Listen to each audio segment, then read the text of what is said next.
quote, decentralized network. So do you see Bitcoin as, does it become the thing, or does it act as a kind of supplement that disciplines the way nation states act or the way that companies act? It doesn't need to become everything, but as long as it's existing, it's going to kind of help structure things in a better system. For example, I think that the ideal application, the ideal world is 8 billion people with phones built by Samsung and Apple, running operating systems, iOS and Android, that have digital wallets on them, and those digital wallets have USD, a USD crypto dollar, and a BTC crypto property, and hundreds of trillions of dollars worth of these assets are circulating around every second, right, at the speed of light, friction-free. 8 billion people trading with each other, with 100 million companies and tens of billions of devices, all of them transacting. You don't need to eliminate the government. You don't need to eliminate the company. In fact, it seems pretty clear that you don't want to. What you want is you want to operate with a currency as a medium of exchange, and you want to operate with the property as a store of value. And if you said to me, do I want to get rid of the dollar and replace it with Bitcoin? I say, no, I can borrow $1 billion for 3% interest and buy Bitcoin that yields 27%. So if you got rid of the dollar, how am I supposed to fund the $1 billion loan to buy the Bitcoin that yields 27%, right? So it doesn't make sense. The other point, of course, is you want to get rid of the dollar, you got to get rid of the nation. If you get rid of the nation, then you need to figure out how to provide for sewage and health care and Social Security and defense and police protection and settled squabbles over, FTC, spectrum rights, and who gets to broadcast on 10 megahertz channels. And there's a whole set of issues that have nothing to do with money that get resolved at the municipal and the state and the federal level. How does this, in 2012, you published a book called The Mobile Wave, which predates effectively the wide application of Bitcoin, but it's kind of pointing in this direction that mobile computing in particular is going to radically alter, all sorts of things, in terms of, cash, going to the doctor, the way classroom, the way education is delivered. It's either going to make them obsolete or it's really going to restructure them. So Bitcoin falls squarely into that worldview, right? To be clear with Bitcoin, I think Bitcoin solves half of everything. Half of all the problems the human race face have to do with energy balance and economic balance and money, property, and energy. And Bitcoin represents a digital transformation of money, property, and energy. And that's profound. And if you sum up the total value of all products, services, and assets and properties in the human race, you probably got to balance it with an equivalent amount of money. So it's $500 trillion or a quadrillion dollars worth of stuff, and on the other side is the backhaul energy network to move it and to distribute it over time and over space and trade and transact. So Bitcoin is a pretty profound thing.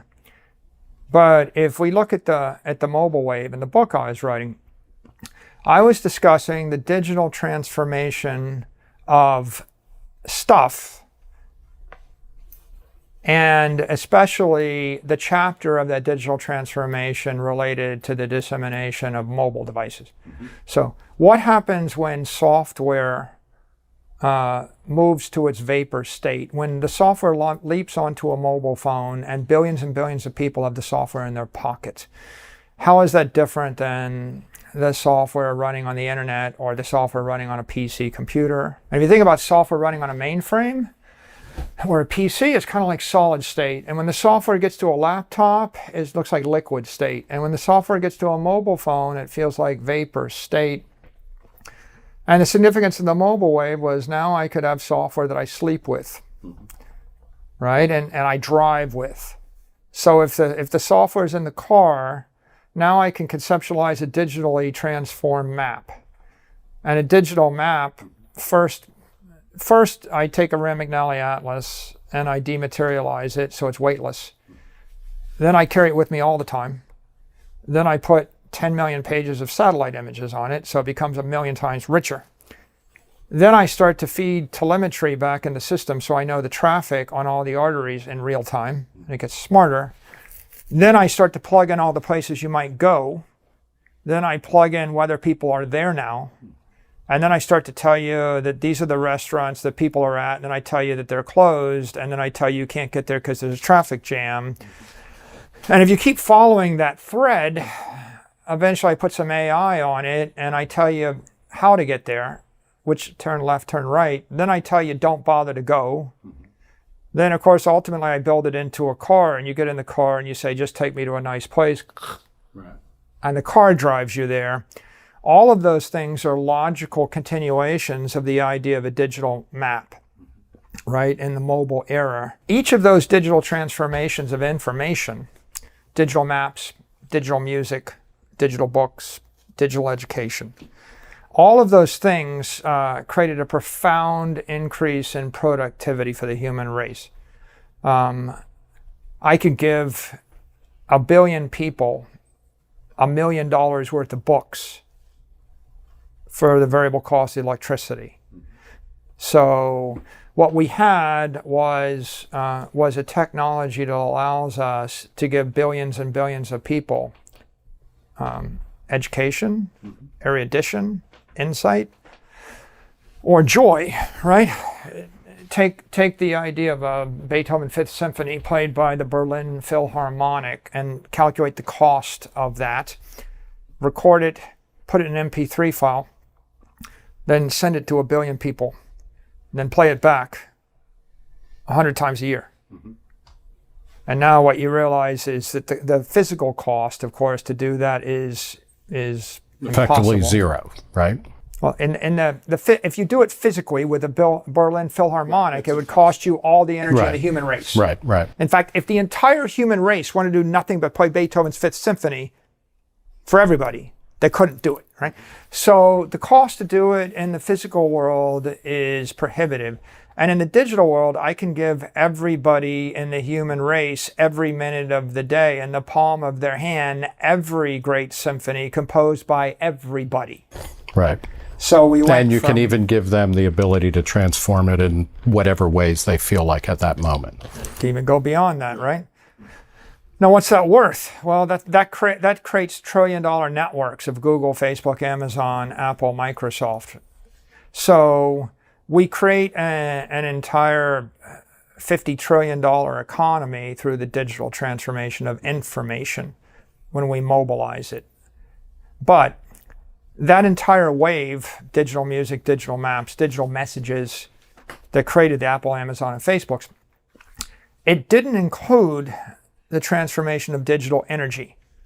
And the fundamental difference between digital energy and digital information is encapsulated colloquial in the phrase Satoshi solved the double spin problem. Like, that's the lowbrow thing to say. But an engineer would say Satoshi figured out how to implement conservation of energy in cyberspace. The difference between me sending you the MP3 file and me sending you the Bitcoin file is the Bitcoin had $1 billion on it. And when I sent it, I lost it. But when I sent you the MP3 file and it had Beethoven's Fifth Symphony on it, I kept it and I could send it 1 million more times an hour. So information is non-conservative. Energy is conservative. Bitcoin represents conservation of energy. So what is the universe? The universe is made of energy. What is matter? Matter is energy, right? You're a low frequency ball of energy. You'll last on this earth 100 years, ashes to ashes, dust to dust. The human race is vibrating. On the other hand, going to a disco in New York City and, okay, you're walking into an establishment in a universe that's 14 billion years old. And, you know, the universe is oscillating at 1 every 14 billion years. The sun's 4.5 billion years old. The Earth about that. The continent's 400 million years old.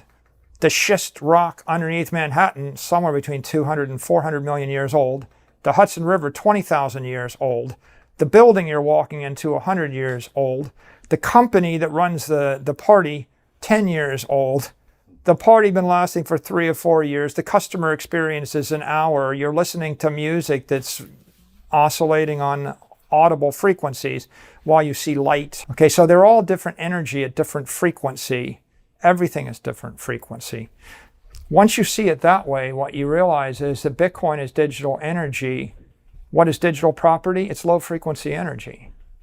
What is property? What is a house? It's low frequency money. I give you $1 million, you want to save it for 20 years.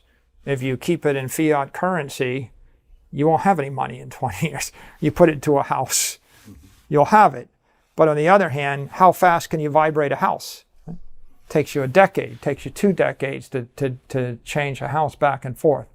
So the significance here is that if the digital information revolution was worth 10 to 30 trillion dollars to the human race, or some number like that, the digital energy revolution is an order of magnitude more.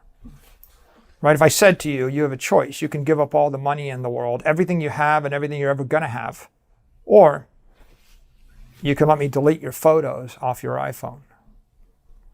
Which of them is more important to you? Let me ask you, you grew up all over the